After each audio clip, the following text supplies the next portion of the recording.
but I am gone. Now, show you guys how to make Qofte Te Fe rguara from Albania in less than 100 scenes. Let's get started. This is the second episode of our series where we are recreating dishes from around the world. And today we're headed over to the Balkans to try out an Albanian recipe. The recipe we're making today is called Qofte Te Fe rguara, which translates to fried meatballs. I hope it isn't too heavy, because we just did a meatball episode not too long ago. But honestly, when it comes to meatballs, there's always room for more, because every country has their own unique take on this classic dish. To get started, you will need a large bowl like this. Then add half cup of warm water. Next, start adding your dry ingredients. This includes half cup of rice, half teaspoon of baking soda, half teaspoon of salt, half teaspoon of pepper, half teaspoon of paprika, and 1 teaspoon of cumin. Now, if you can't find ground cumin, you can actually use 2 teaspoons of cumin seeds and lightly toast them in a pan on low heat. Once you have that nice and toasty aroma, go ahead and transfer them to your spice grinder or mortar and pestle and grind them up into a powder. Add your toasted cumin into the bowl and mix everything together.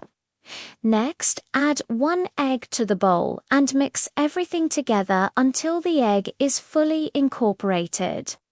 Next, start adding your ground meat.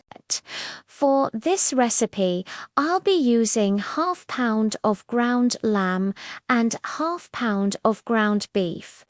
You can use all beef or all lamb, but I think that using a mixture of both gives us the best flavor and texture for the kofta.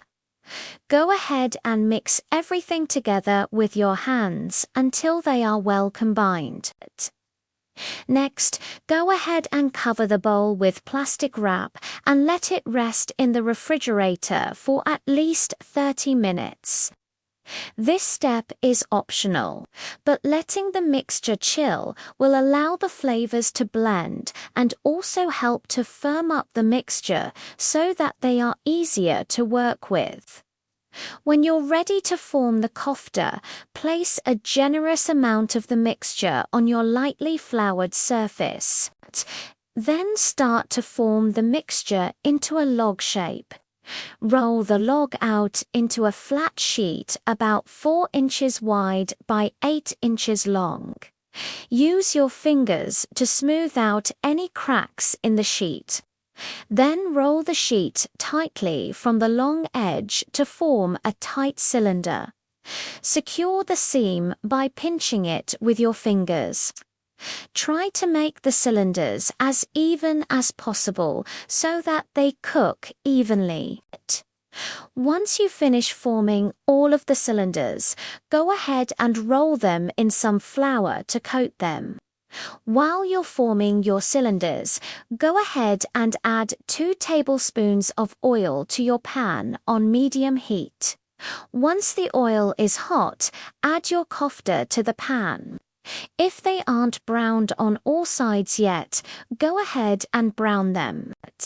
Otherwise, you want to reduce the heat to low and continue cooking them for about 6 to 8 minutes.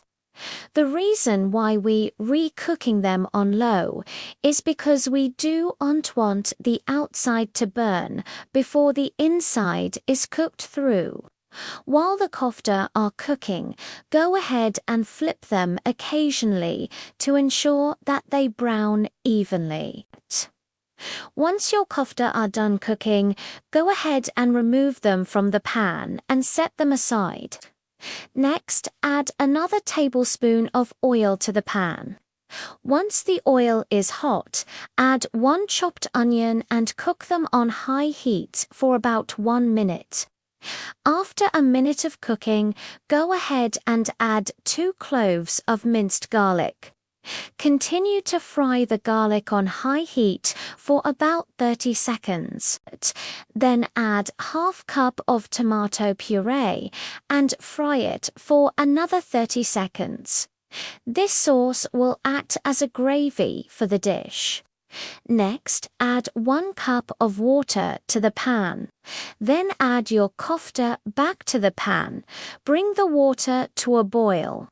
Then, once the water starts boiling, go ahead and cover the pan and reduce the heat to low. Simmer the kofte for about 10 minutes or until the internal temperature of the kofte reaches 165 degrees Fahrenheit. If you want to thicken the gravy, you can actually take some of the gravy and place it in a small bowl. Then add 1 tablespoon of cornstarch and mix it in until the cornstarch is fully dissolved. Pour the cornstarch slurry into the pan and bring it to a boil. Continue to boil the gravy until it thickens to your liking.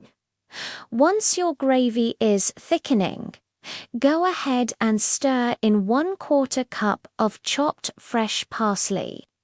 Then you want to taste the gravy and adjust the seasoning as needed. I found that my gravy was a little bit salty, so I added a little bit more tomato puree to balance out the salt. Once the gravy is done, go ahead and serve it over a nice bed of fluffy white rice. Top it off with the kofte and garnish it with some more parsley. And that right there is our quick and easy Albanian fried kofte. It took us 88 scenes to make this dish, which is actually pretty good considering that last week's meatball episode took 127 scenes. So we're getting better at this whole filming thing. I personally thought that these kofte were delicious. They had a great balance between the flavors and the textures. The kofte themselves were juicy and flavorful, and the gravy was rich and satisfying. Plus, it's hard to go wrong with a nice bed of fluffy white rice. Now, if you enjoyed this video, then I got some good news for you. On our channel, we upload videos every single week, following the exact same format. We pick a random country and we recreate one of their famous dishes. And if you enjoy those types of videos, then you will absolutely love our National Dish series. In that series, we do the exact same thing.